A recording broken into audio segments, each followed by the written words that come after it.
So how do we get an alpha channel for this paint to add to our master alpha? As you can see, our clone strokes did not create any alpha. We could create an additional roto and apply tracking data to it, but there's a method I prefer that's going to guarantee we have an alpha only where we've painted.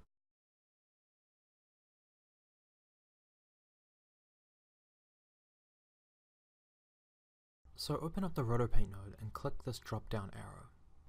Under Output Mask, we're going to select RGBA.alpha. Now if we look at the alpha channel, we can see that it's overridden the previous alpha information and created a new alpha based on our paint strokes, which is exactly what we want. One thing I always do when using this method is to do a bit of grading on the alpha after I've output it. If I'm painting hair, for instance, as a general rule, I want there to be a full alpha, even though I've painted with a low opacity. The act of pre-multiplying by a semi-transparent alpha channel often undoes some of the paintwork, and I'll illustrate what I mean.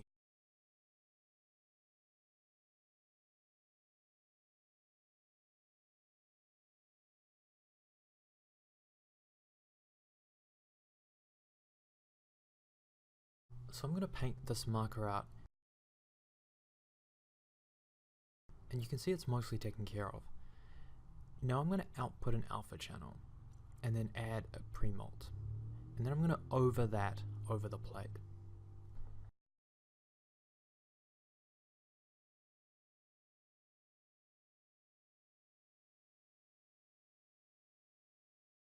So you can see that by pre-multiplying, some of our paint has not survived.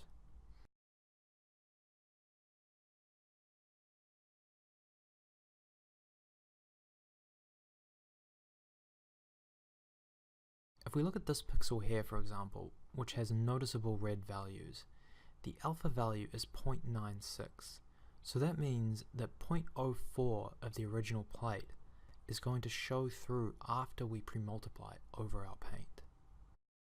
So what we need to do is set the white point so that we have a solid alpha where our paint is. So if you don't know what the white point does, basically whatever this value is, it's going to be dividing the value of the pixels by the value of the white point. So if you have an alpha value of 0.2 and you want that alpha value to become 1, you would want to set the white point down to 0.2 because 0.2 divided by 0.2 is 1. So what I normally do is I just normally just set the white point to 0.1, and that way I know that basically all the alpha values that I want to be solid are going to be solid. Cool, and then we can add that to our master alpha. So this method, guys, is super useful. Just the other day I was working on a shot on Black Panther, removing markers from a car that is speeding through a street at night. So there's lots of like street lights like rushing past the car, and the lighting on the car is changing every frame.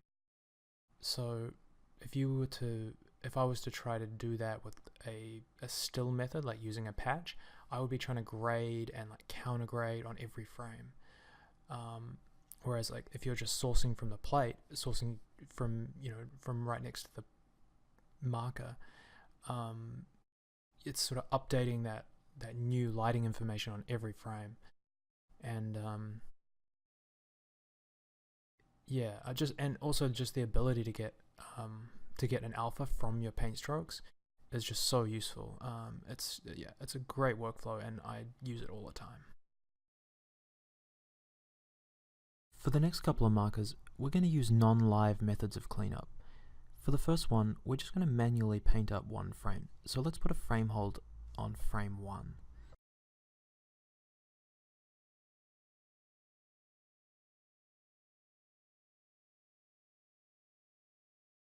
So let's paint up this frame, and I quite often use the smear tool when I'm painting on green screens. So if you've ever used the smear tool before, you know that it's a pretty blunt instrument, and it's going to totally destroy any detail. That's why it really only be used when either there's no detail to preserve, or when preserving detail is not important at all, such as on a green screen. So this meta tool is good for pushing pixels around, it's not often good for removing them. So let's just clone the rest out.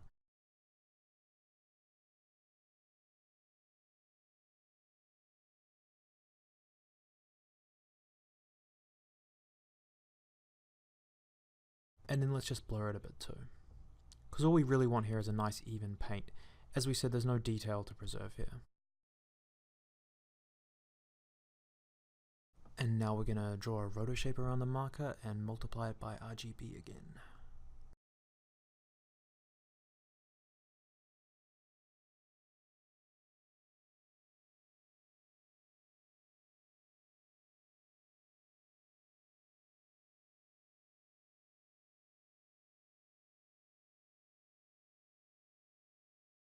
Cool, so we have our static patch, and as per the other markers, we need to apply some tracking data to it. So let's track the marker.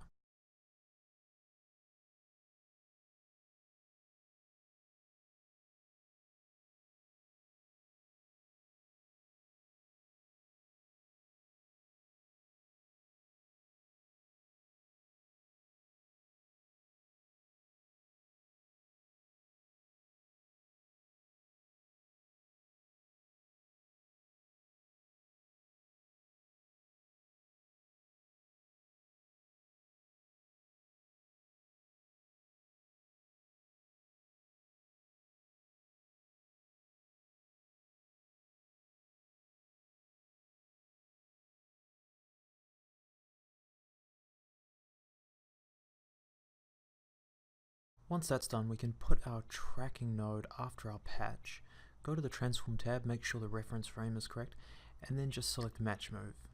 And now let's merge that over our B stream. Now let's use a stabilize tracker to quality check this.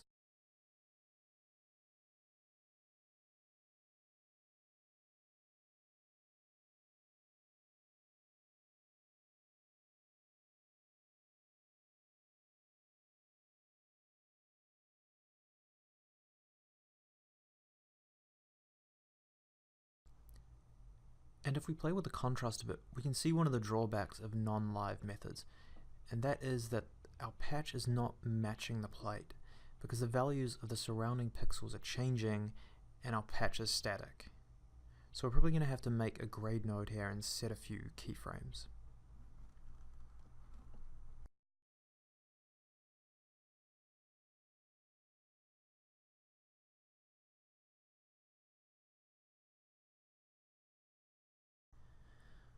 So let's set a key on our initial frame because we don't want that to change. And then let's step forward and go to before the camera move starts. And it looks like it's a little bit dark here, so let's bump up the gain just a little bit. And now let's go to the end of the camera move because that's going to be the other extreme of the value difference.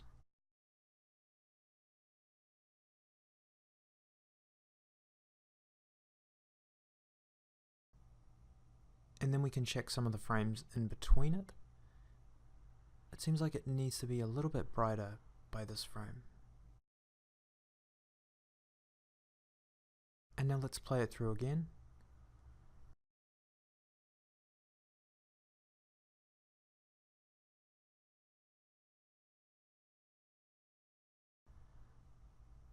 And that looks much better.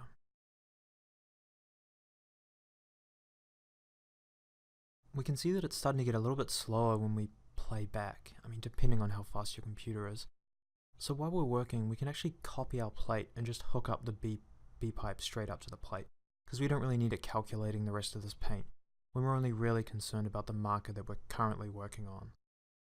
Cool, so let's add this alpha to our master alpha.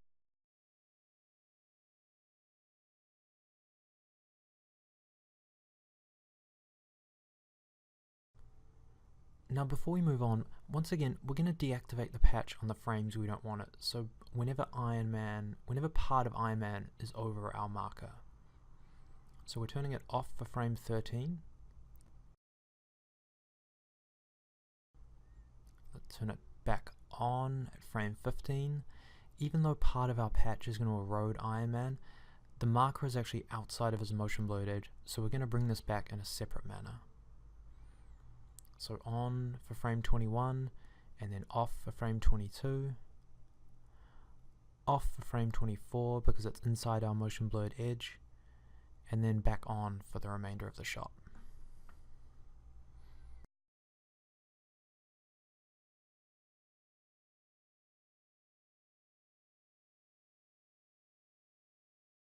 So for those frames where we've eaten into Iron Man's edges, we could adjust the roto shape on those frames, but instead let's stencil out our patch using a merge with our stencil operation. So hook up a paint node to the A pipe, and we're going to use the alpha of our paint node to stencil away some of our patch.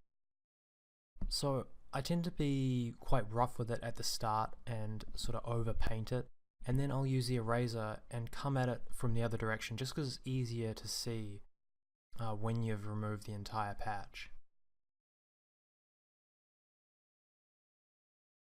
And we may be eating a little bit of his edge there, but I don't think anyone's going to notice.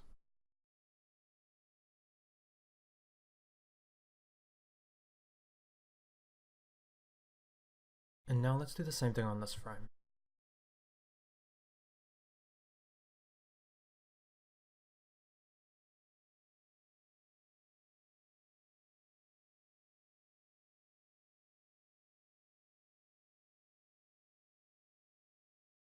And lastly, we need to hook up the channel merge to the stencil merge. And that's important because this is not our patch, this is our patch here. Cool, and done. The next method we're going to use is a 3D projection workflow. So for this marker here, let's just start off by quickly painting up this frame here.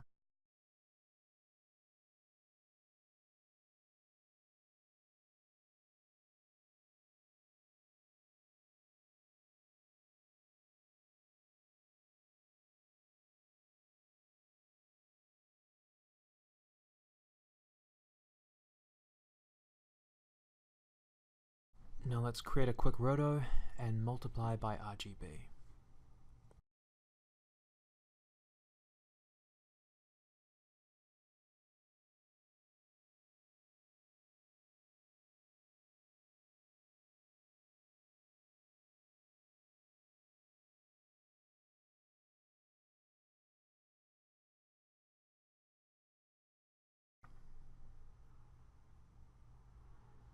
So I've supplied a camera and a geo for this scene. The reason being is that I previously tried to track this shot in Nuke while I was preparing for this tutorial, and it was really difficult. I couldn't get a decent track, so I ended up having to use SynthEyes to track it. So we're not going to go through the tracking of this shot to get the camera, but I'll definitely go through that in a future tutorial. In my job, I very rarely have to use the Nuke camera tracker.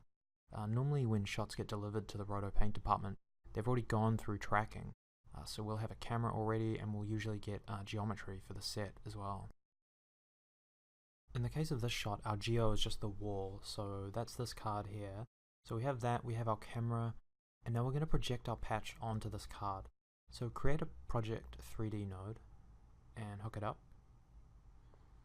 And we need to hold the projecting camera on the same frame as our patch. And now hook the card up and create a scanline render node and hook that up.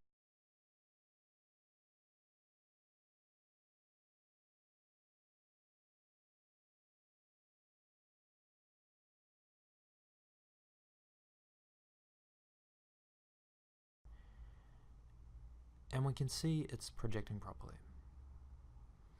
And now let's merge it back over our B stream. So we don't have a tracker to stabilize this marker, so let's just grab the one from above it. It won't be perfect, but it'll be near enough.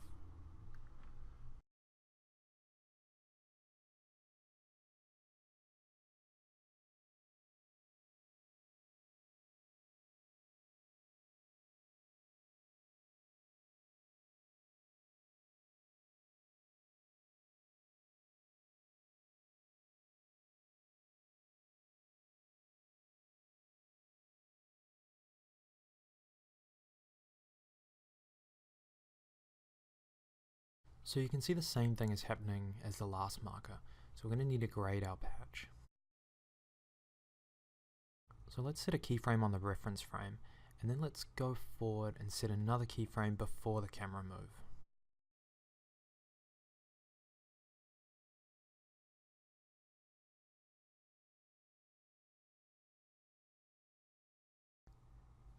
Looking through the channels, it seems like the red channel is the main culprit here. So this time let's grade these channels separately. Let's break the gain out to separate the channels. And we can use a method that I use very often in order to match values as closely as possible. So if you control click anywhere in the viewer, you get this little red box that's basically analyzing the values of that pixel. And down here you can see RGB and alpha values, and then you have hue, saturation, value, and luminance. We're going to use these RGB values as a guide and nudge the gain in each of the channels until it closely matches the original plate.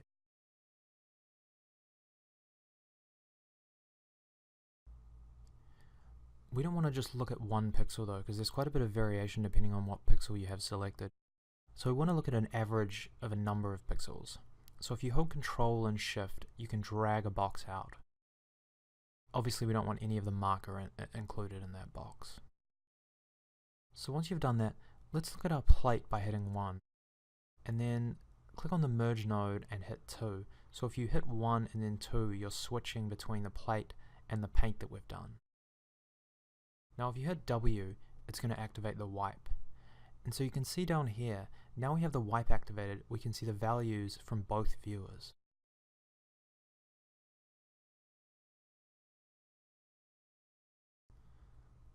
Now we can nudge the values in each channel, and then we're looking at these values down here, and we're just going to keep nudging it until the values closely match. Obviously it doesn't have to match 100%, we just need to get it close enough.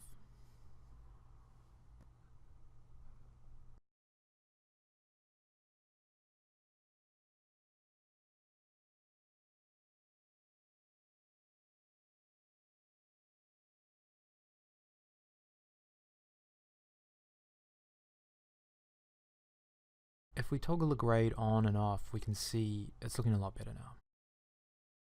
Now let's just step back a few frames and make sure it's looking okay throughout.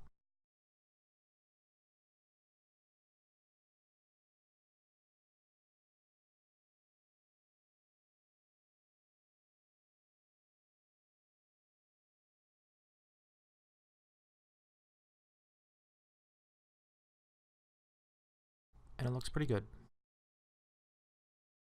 So now let's deactivate our paint on the frames that we don't want it.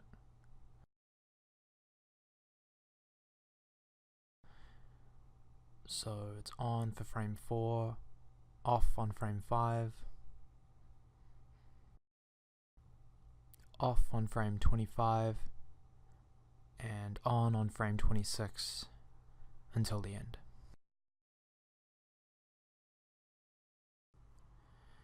So same as the last marker, we're going to need to stencil out the patch where it's eroding Iron Man. So let's make a merge node and a paint node, set the merge node to stencil, and we'll just paint where he's being eroded.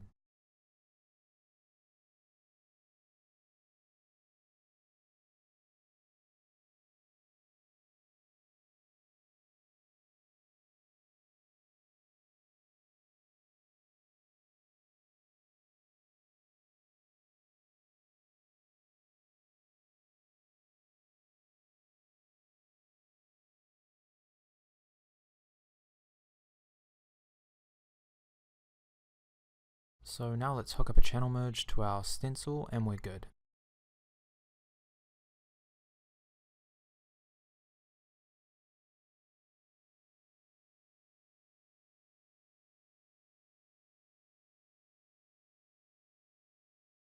So that's it for the frame hold methods. My experience with them doing this sort of work on green screens and blue screens is that they can be problematic if there are big camera moves because of the changes in lighting or the changes in the values that occur. And often you end up with a lot of grade nodes and you spend a lot of time sort of keying and trying to match the values. It's often better if you can to use a procedural method such as an IBK color to generate a clean plate and then key mix it over. as we did to remove some of the previous markers. Or if that's not suitable, then using a clone offset or a live paint method. The other downside to using a 3D projection method is the scanline renderer is a very heavy node. If you have a few of these in your script, then it's not going to be too long before your script starts slowing down quite a bit. If you're working on a big shot and you're relying a lot on 3D projections, which is pretty common for me, it's really important that you pre-comp out your scanline render nodes so they're not constantly calculating, because it's going to really reduce your productivity if it's just constantly calculating those scanline render nodes. In this case, it's just one of them, so we don't really have to worry about it.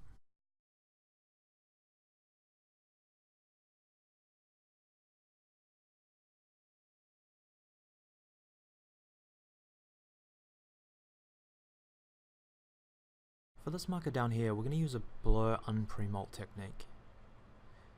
The first thing we need to do is stencil out this tracking marker, and we can do that with the tracked in Roto shape. So let's track the marker firstly. Because it's off the screen at the start of the shot, let's track it from the end of the shot.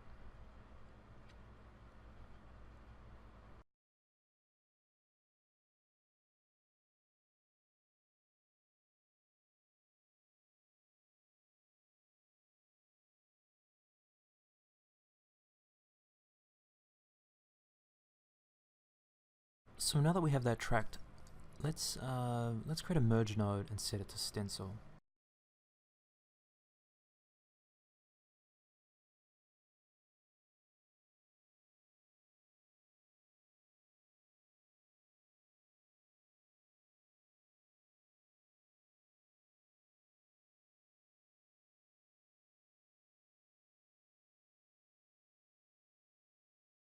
And now let's draw a roto shape on frame 44.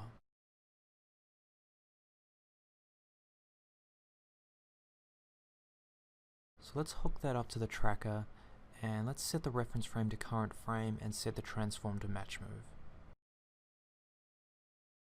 And there we've stenciled out the marker. So in order to do what we need to do here, we need an alpha channel that is the invert of this. So let's invert the alpha and let's copy it in after the stencil.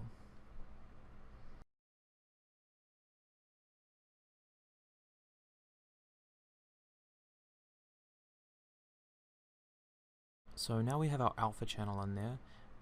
So let's create an edge blur node. So the reason we need the alpha in there is because the edge blur node uses the alpha to determine where the edge is that it's going to blur. And now let's create an unpremult node. And there we can see what it's doing. It's basically a way to extend the pixels at the edge.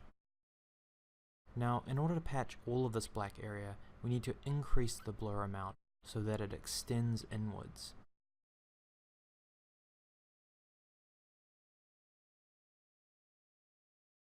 So let's see how it works throughout the range.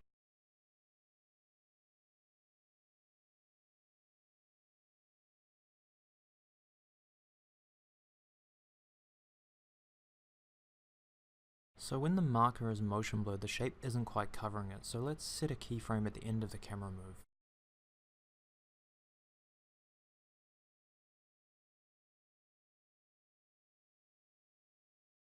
And then let's increase the size of the shape when it's most motion blurred.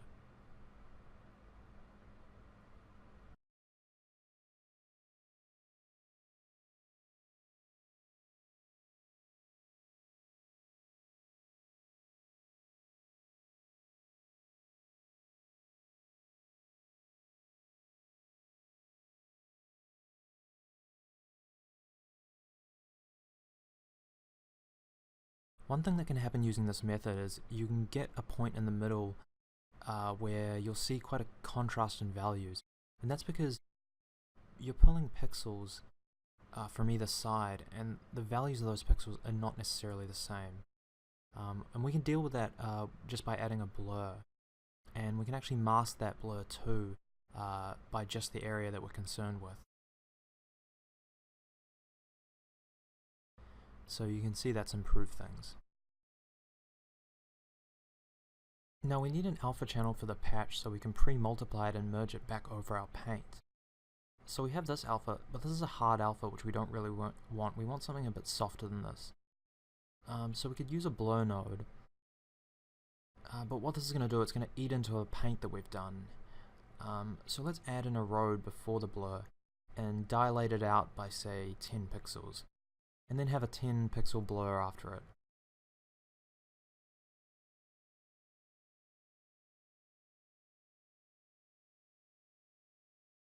Cool, now let's copy this alpha and pre-mult it, and we have our patch.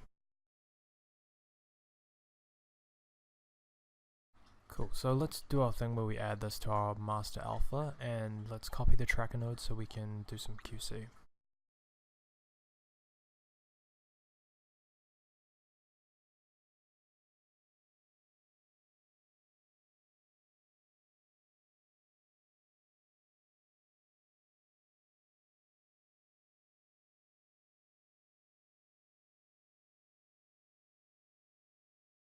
So there's a small problem with a couple of frames here when our patch is right at the edge of the frame.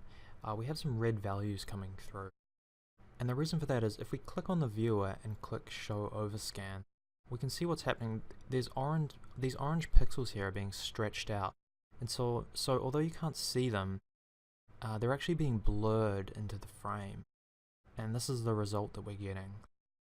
There's no easy way around this, so we're just going to create a paint node after the merge, and just on those frames, we're just going to use a smear tool and just smear those pixels out of the frame.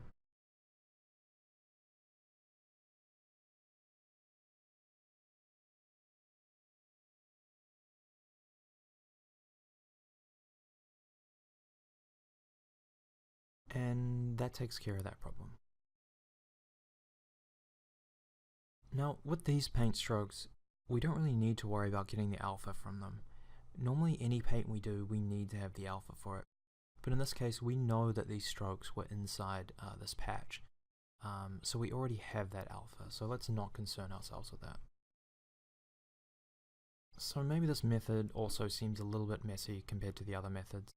And maybe it is, obviously it's a lot more nodes, but in the right situation it's really useful. Remember that the IBK color method works really well on green screens and blue screens, but this method will work in any situation. For example, if you're trying to remove small markers from human skin, it's a really good method to know.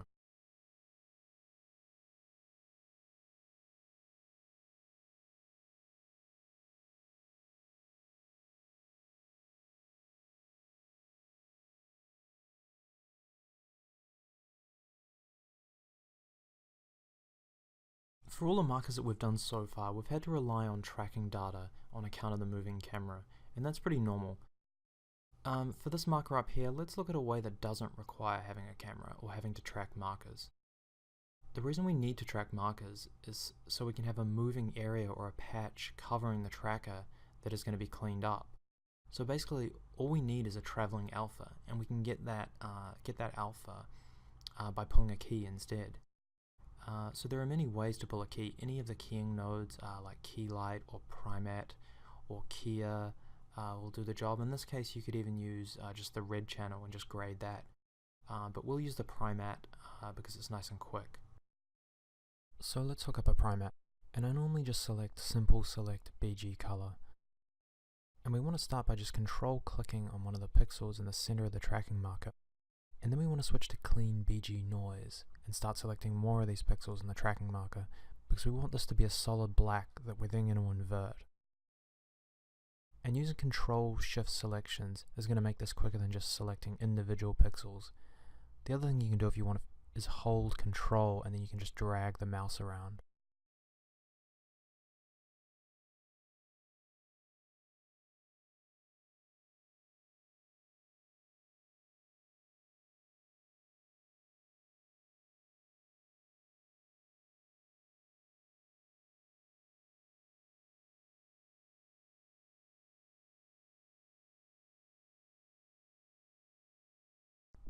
So that looks pretty good for now. Let's invert this. The other thing we want to look out for is these pixels up here.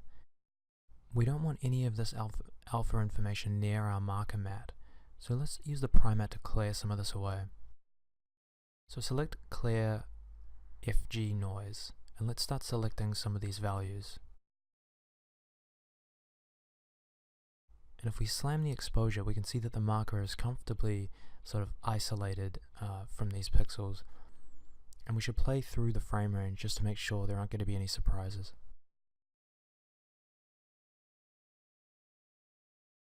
Obviously Iron Man comes quite close to it here. We can't get rid of Iron Man because he has very similar values to our marker, but this should be okay.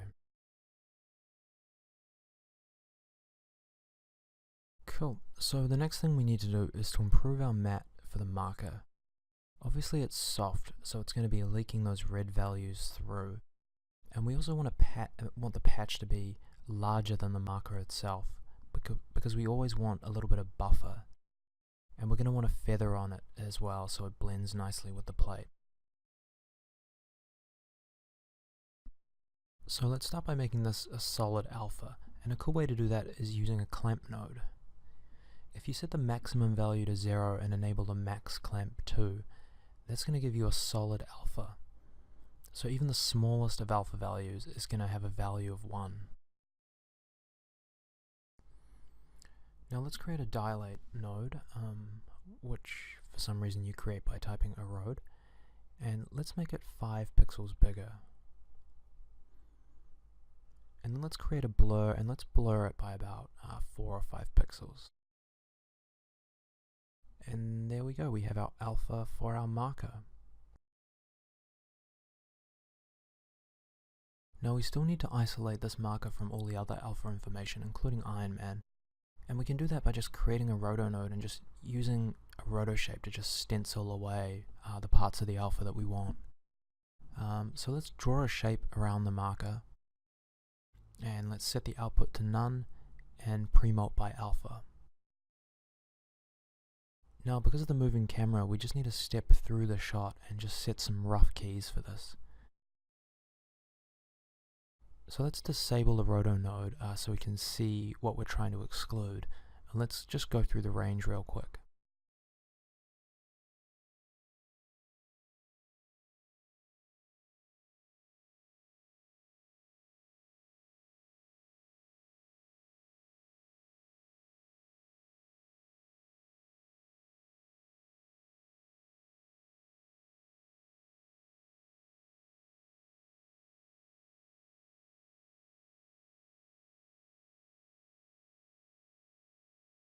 And there we have our alpha for our cleanup. Now to remove the marker, let's create a keymix node, and let's hook the mask up to our alpha. And then let's hook the A pipe up to the plate. And then we're just going to offset the plate as we've done previously, but this time we're going to use a transform node.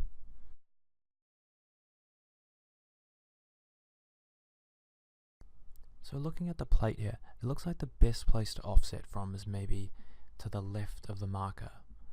So let's make a transform and offset it, let's say 50 pixels in X and 10 in Y.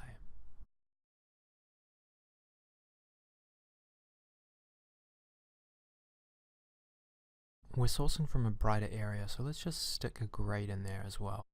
And let's bump the gain down.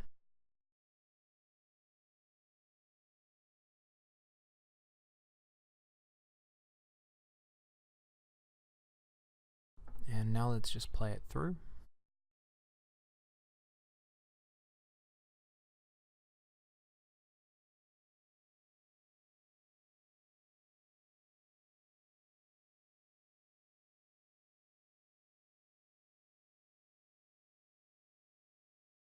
And combine with the master alpha. And there we go. Again, this method might seem quite complicated, but it's another technique that in the right settings is going to be really useful. And that's kind of what it's all about. It's all about having sort of different techniques that you can go to depending on sort of the specific challenges that are presented by a shot. So if, say, there are lots of sort of tiny markers and you don't want to have to go through and track them all, this method removes the need to track them, and it can be a really quick method given the right setting.